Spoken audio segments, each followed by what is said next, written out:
sọ̀rọ̀ lóṣó ṣé yí wá dá arábìnrin olúra o kásìkò tó lọ mú sọ jẹ́jẹ́ láyé gbà o òkun bọ̀ jẹ́jẹ́ láyé gbà o ayọ̀ ilé ìwé jẹ́jẹ́ ló gbà o oṣù gbọ̀ngbọ̀n ọmọléèwé.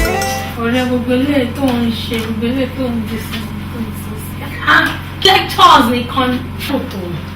as a law student Charles man ṣé mo ló kú báyìí. ó ti ń lọ táìmù ni wọ́n ní lẹ́jọ́. ọ̀rẹ́ fèjì tó lọ́hùn ìwọ ń gbádùn àwọn àfihàn ní English báyìí gbọ́dọ̀ mú ṣeré o kí o tẹ̀sán mi ti result rẹ̀ àti pé attendance ṣé mo wà ó. ó ti sọ fún ìpín wà good to go. jọ are you serious? jọ tí Tóyìn bá ti dé bá mi sọ fún pé mo ti lọ fún lectures àti pé kó má gbàgbé textbook yẹn. ọmọ tó dùn. mo yẹ ṣe sọ̀rọ̀ ẹ tó ń sẹ̀ mo tẹ̀ gbàgbé fóònù mi ò ní bìlì Ọlọ́run ní kí n tẹ̀ kí n pàdé ẹ lọ́nà. ọkọ tó rò pọ̀. báwo dẹ̀ ní lectures lè. lórí ilé in fact mo like everybody. it was so sweet. ṣé bàbá Adébáyọ̀. òun náà ni máa ń jọ mi lójúlé ni mi ì mọ̀ pèèyàn tó dáa bẹ́ẹ̀ ni èmi mo really enjoy ara mi pẹ̀lú lecture yẹn. You're supposed to know now man, that guy is good. I believe he's not the best lecturer, but not by you. He's one of the best lecturers. You're supposed to know. But the most important thing is àwọn lecturers yìí wọ́n inspire wa gan gidi inú mi ti ẹ̀dùn tẹ́ pé school tó tiẹ̀ dá ni but the way táwọn lecturers yìí wọ́n inspire wa káwa náà máa inspire ara wa ni Àbí ìyẹn ní kò òun lọ sí lecture òun lọ fún lecture. mo ti ń lọ nìyẹn. And you ó lọ ní lecture by 2.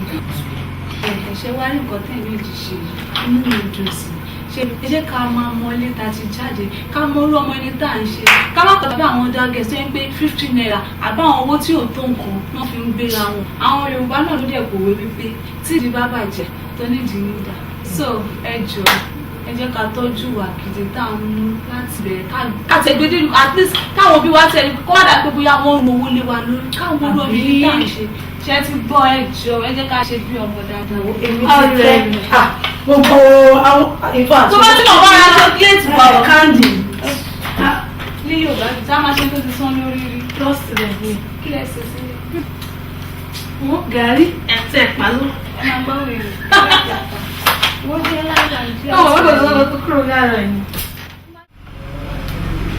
orúkọ tán ọmọ nígbà ẹ ṣe mọ play yẹ mo bọ play náà. àwọn ọmọ play kẹ wọ́n yẹ fi ṣeré ní fíìmù. ṣíwọ mi má dáadáa gbogbo ọ̀rọ̀ yẹn. lose for life ni forever blue. ṣe tabanika check ẹ. lọ ń gba Chelsea sọ̀rọ̀ wọ́n sọ̀rọ̀ last season previous season ló ṣe ó ti gbàgbé ni. àwọn náà mọ̀ pé blues lọ̀gá wọn. orúkọ ọmọ tiẹ̀ máa ń jẹ ó ti gbàgbé dìde rọ́gbà. ó gbàgbé ti ọmọ captain yẹn Fabregas ayé sọ̀rọ̀ báyìí.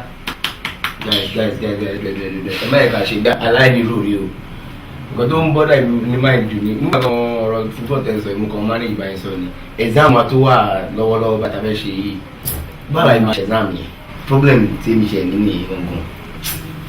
exam yẹn kọ́ ló ń pín wàhálà wọn ló ń pín wàhálà kan ṣe wà níbi tí understand ṣá and it's how to pass it na problem mi báyìí.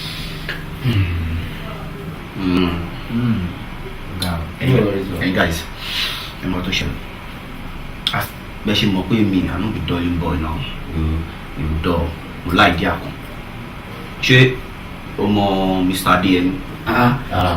lecturer tó ga ẹ̀. tó ga ẹ̀ yes. o mọ mo fún mọ̀ pa. èmi àti máa ti jọ wà àti jọ jókòó àti sọ̀rọ̀ mi ò fẹ́ pẹ̀lú náà. ṣe yẹ so o wa make I even give na jẹgẹ bó ṣe ń lọ ṣe ṣe kí fún yín jẹgẹ yẹn o máa gbé odán o máa gbé idán lẹ̀ odù o máa gbé odù lẹ̀ kí ló mọ̀ tó ń pè lóde. expo nìyẹn. dà fún ẹ ó yé àbí. correct. ọmọ yẹn kí ló bá sọ̀rọ̀ boy go straight to the o point. máa gbé odù yẹn lẹ̀ So now nǹkan tó fẹ́ ṣẹlẹ̀ sí ni pé ibi tí problem ti wà ní 25k ní kókó tó wà nípa 25k. Now 25k yẹn tó lè wà yẹn bẹ́ẹ̀ ṣe mọ̀ pé mi ò ń dọ̀ àtọ̀ so mo rò pé àsìpá yín pàdé mi náà mo lè dọ̀ yín ṣe yín ilẹ̀ ti bá Mr. Adéyẹmí náà sọ jáàsì ilẹ̀ fún lórúkọ ẹ̀ méjèèjì so èmi máa fi 10 lẹ̀ máa fi 10 lẹ̀ ẹ̀dẹ̀ mọ̀ bẹ́ẹ̀ máa ṣe 15 yẹn. I'm gonna drop 7.5. Màá drop 7,500. Kò sí problem àti pass exam náà àti pass exam Ṣé tó wé báyà tó wà lẹ̀ kò sí problem àbí? àti pass o tún wa mọ́tò sẹ́yìn Ọ̀rọ̀ tẹ́ ẹ̀ sọ láti ọ̀bẹ̀ mú kan manage by sọ̀rọ̀ ìgbọ́dọ̀ àyàmì ìdá sọ̀rọ̀ yìí. Nǹkan tó ń bọ̀ dẹ̀ gangan ni. So tí ẹ̀ declare sẹ́yìn àti kò sí pass problem. exam. Ṣùgbọ́n ẹ máa ní lecture náà. By 2 ni. Bọ̀ èmi ò ní ẹni iṣẹ́ nǹkan lé ní mo fẹ́ sùn yìí o. Fẹ́sùn àbí? Máa relax there jà. Wọ́n ṣe àfilé ilẹ̀ nífẹ̀ẹ́ sùn. máa nà ẹ́ fífín yìí o. Máa lóòrùn bá lè sọ̀rọ̀ pàdé máa nù ẹ̀.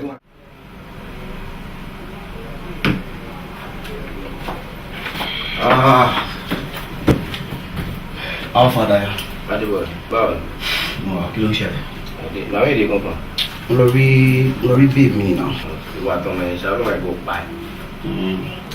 Yeah, lest I forget. Mo rí Kelvin ó dẹ̀ ti fún mi ní 7.5 tiẹ̀. So ìwọ ni mo dúró dé báyìí. O má bínú ọ̀rẹ́ mi. Mo ti ní change of mind o lórí ọ̀rọ̀ yẹn. Má yẹ mo ti gbàgbé láti sọ ma I wanted to tell you pàápàá gan pé mo ní interest nínú kí ni mo. O pull out. Mo ní second thought má bínú. Báwo lè sọ̀rọ̀ báyìí náà? Mo ní second thought. Ṣùgbọ́n tí Mr. Adéyẹmí jẹ́ ṣá. Mo yẹn ránkà ìwé ìròyìn jẹ́jẹ́ báyìí jẹ́ kí n máa track máa kà mo pé máa at least n bá máa kà for some time mo take time láti kà ó máa yọ. Dúnà di kí ló máa ń ṣe é náà? Èwo lecturer fẹ́ fún wa ní odù. Èwo lecturer fẹ́ fún wa lódù. Jídé boy Mr. Adémi or Mr. Adéyẹmí. Mo sábà ẹ̀dá lé lórí. Mo ní pé ẹ ló máa yẹ. Ẹ máa fọkàn, ó máa fọkàn. Nǹkan táwọn mẹ́tẹ̀ẹ̀ta ti pàtàkì kún. Wà á yà pé ó ṣe sọ́wájú Kelvin nígbà tó wà níbí. Ó ṣe jẹ́ pé èyí tí ń lọ wá sọ fèmí. Fọ́kọ̀ yẹn náà, wọ́n fọ́kọ̀ gan náà. Ó fọ́kọ̀ gan. Kò dẹ̀ sí gbàgbé kò sí wàhálà. Ṣebí yẹn kò sí wàhálà. Màá fowó yẹn sí. Ṣé ó tán? Èmi á fowó yẹn sí. That place bad gan o. Ó bá bàjẹ́. Ẹ̀dẹ̀ bí sinmi sí dáre. Lábẹ́ bàbí. Mi ṣe ń ṣe àbẹ́ǹdì mo ń dọ̀rọ̀ ara mi náà. Mo lè sọ ọmọ yẹn ló fàn gan. Ọmọ ẹ make sense gan. Mo ń dọ̀rọ̀ ara mi náà. Afa mẹ́sìpọ̀ yẹn náà exam wa yẹn. Yeah, mo ti ẹ̀ gbàgbé kí n sọ fún ẹ. Dayọ̀ fọkọ̀ gan-an ó dẹ̀ ó ń fọkọ̀. Kí Dayọ̀ fún mi 7.5 tiẹ̀. Dayọ̀ fà kíkọ́ rí ni o. Olóhùn ò ní mọ́ kó n fẹ́ kàwé ni kó n ò ní 7.5 fẹ́ kàwé ni. O lè can you imagine? James ẹ̀ já ẹ sí. Even the first time ẹ tó ti ń sọ pé ta ti ń sọ̀rọ̀ pa exam yẹn àti owó tàbí o sọ pé bọ́ọ̀ máa fọkọ̀ mi kò fẹ́ sọ fún ẹni. Why tó ṣe sọ fún mi náà? Mi ò like kí n máa bárò àwọn yẹn máa sọ pé mo bá wọn sọ̀rọ̀. Wàá ti sọ fún mi náà. Wàá sọ fún mi. Mi ò like kí n máa bárò wọn deal ká máa ṣe. Mi ò like ẹ. Mi lè sáré já ẹ síbẹ̀ ẹ̀ ṣé mo máa fọkọ̀ ni. Olóhùn fẹ́ kàwé kan bí Wọlé Ṣóyínká. Òun fẹ́ mo kọ bóun tiẹ̀ mo gbàgbé ẹ̀. Ó wá mọ̀ nǹkan tí mo rò. Èmi á mú 15 wá. Ṣòye ìwà dẹ̀ fi 10 sí. Àbáwò. Ṣé tẹ́ǹkì nìkan ni? 10 ni náà. Máa sàn ṣé tẹ́ǹkì máa sàn kò sí wàhálà máa sàn náà. Wàá sàn. Máa sàn náà. A máa rẹni tó máa pass náà. Jẹ́ ká wẹni tó máa pass. Máa fail. A máa rẹni tó máa pass. Ó máa lùgbà gíní straight. Olùfẹ́ kàwé bí Wọlé Ṣóyínká kan. Ó máa fail náà ṣùgbọ́n ó máa fail. A máa rẹni tó máa pass. Ọ̀rẹ́ tì náà ó máa fail. Owó jẹ́ ṣe bí èmi ṣe wà lójú. Lẹ́sùn. Mo kàn fẹ́ relax ní ìjà rẹ̀.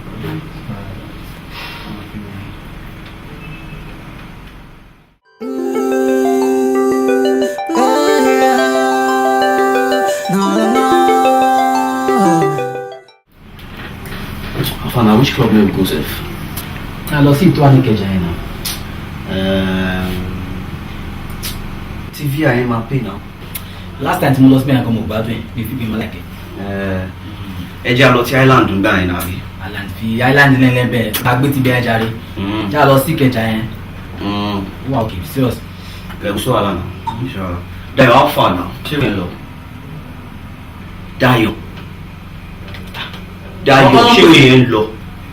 Yóò sùn lórí ìwé tó ń kà mí. Òyìnbó gara rẹ̀ náà.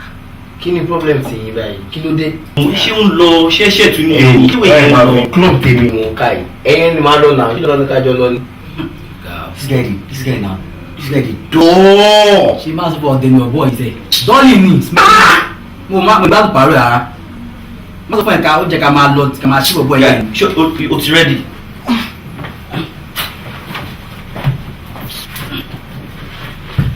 ẹ̀yin dí o ti wọ́n. ìbí ọlọ́run ṣe àkójọ wá sí ọ̀kú àjọ wá sí school at the same time inú school láti pàdé kí n bá yọ dé ìwà ní the same time ìyá ọ̀tọ̀ọ̀tọ̀ rẹ̀ ló bí wa but mi ò ń sunkún fún anybody òye lè máa mọ̀ mi ò ń sunkún fún anybody ẹ máa lọ.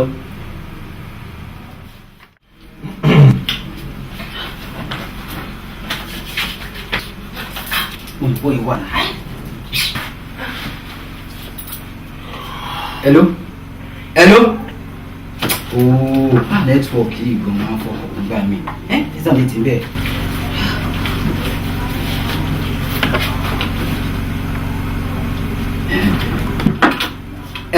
Adébọ̀y, níbo ló wà? Ẹ sábà tó bẹ̀rẹ̀ tètè máa bọ̀ náà. Mo ti dúró dẹ̀. Ó yá. Má bọ̀, mo dúró dẹ̀.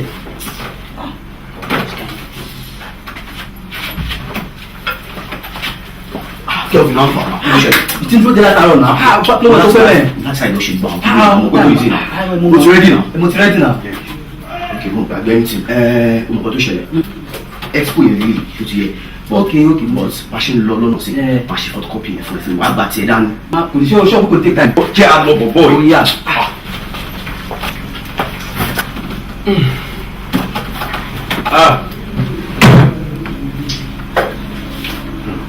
àná àwọn obìnrin ló ṣe mí ìgbẹ̀yìn ló máa yọ lóko àdá yín.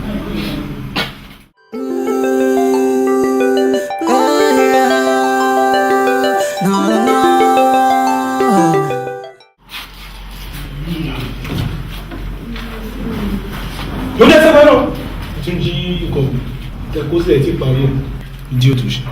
jẹ́ sáyé. tọ́tọ̀ ṣé kò tó ń ná yín kẹwàá ṣe skul nìyẹn ẹ̀rọ àwọn tó bí níbi nìyẹn lẹ́tọ́rọ̀ Adéyẹmí tó fún yín ní expo òun fún ẹ̀ gan-an àti rusticate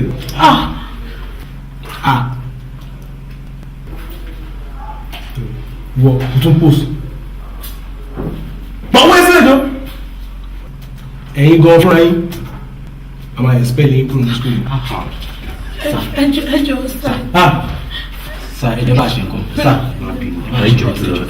ṣe má bínú sá ẹgbẹ́ ní sọ̀njọ́ bá ṣe nǹkan. ṣẹlẹ̀ post tó kọ́wọ́ ẹ̀kú ìdí ọ̀tún ṣe. ẹ get out of office mi. ẹjọ́. ẹ get out ẹ jáde. ẹjọ́. ẹ kí n gbé síwájú fún yín. Ẹjọ́. Oya out. ìta ìbára ìbára mo yí kẹjáde. mo yá mo ní kẹjáde kúrò office mi. ẹjọ́ sá ẹjọ́. àwọn ọmọ tó bí níbi ní ọ̀rọ̀ a máa expel ní kúrò ní sùn yìí òbí ní gbọ́dọ̀ ẹ̀ka máa expel ẹ̀ gbọ́dọ̀ wọnú kápọ́sì láti wáyé pẹ̀ jí ọ̀tún ṣe. ilé ìwé jẹ́jẹ́ ló gbà ó sùn gbọ̀ngbọ̀n ọmọdé ìwé ẹ̀sìn pẹ̀lú láyé gba ẹ̀ṣẹ̀ jẹ́jẹ́ ó ọmọdé ìwé ẹ̀jọ̀ bẹ́ẹ̀ ò dá ẹ bá wọ̀ bẹ́ẹ̀ ọmọdé ìwé.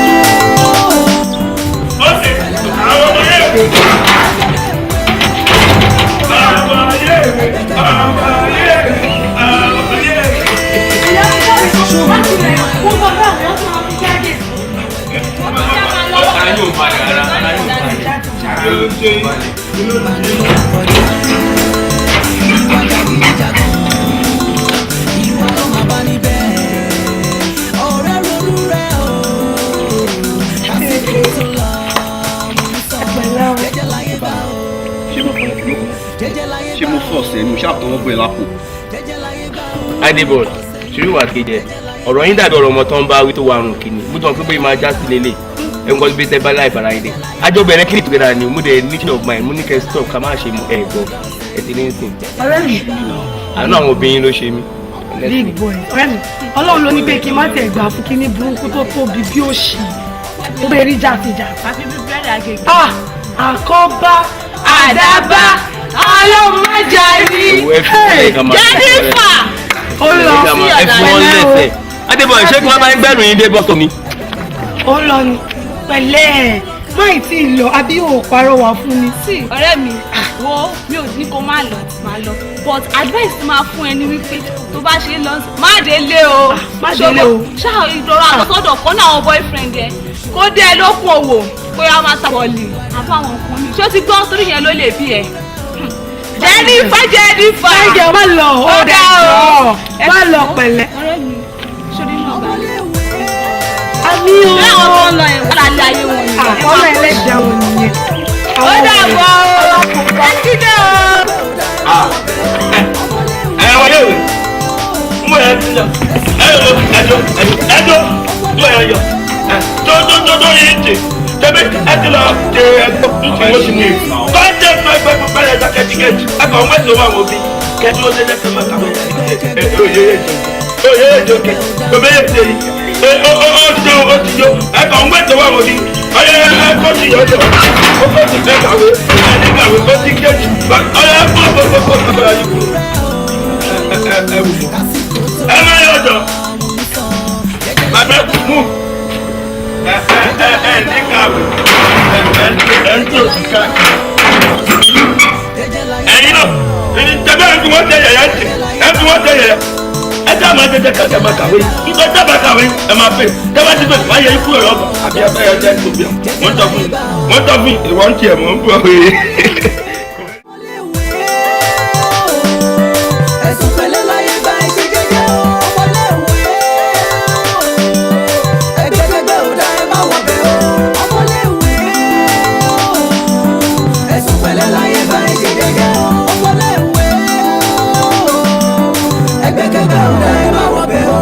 ilé ìwé ṣóun lóbìnrin ẹ lọ ó lọ́wọ́ ẹgbẹ́kẹ́gbẹ́ ò dá nǹkan kan ń bani lórúkọ jẹ́ ìwà jàgídíjàgan ìwà ló máa bá níbẹ̀ ọ̀rẹ́ ronú rẹ̀ o kásìkò tó lọ mú sọ jẹ́jẹ́ láyé gbà o jẹ́jẹ́ láyé gbà o jẹ́jẹ́ láyé gbà o ọ̀dọ́ sẹ́yìn jẹ́jẹ́ láyé gbà o.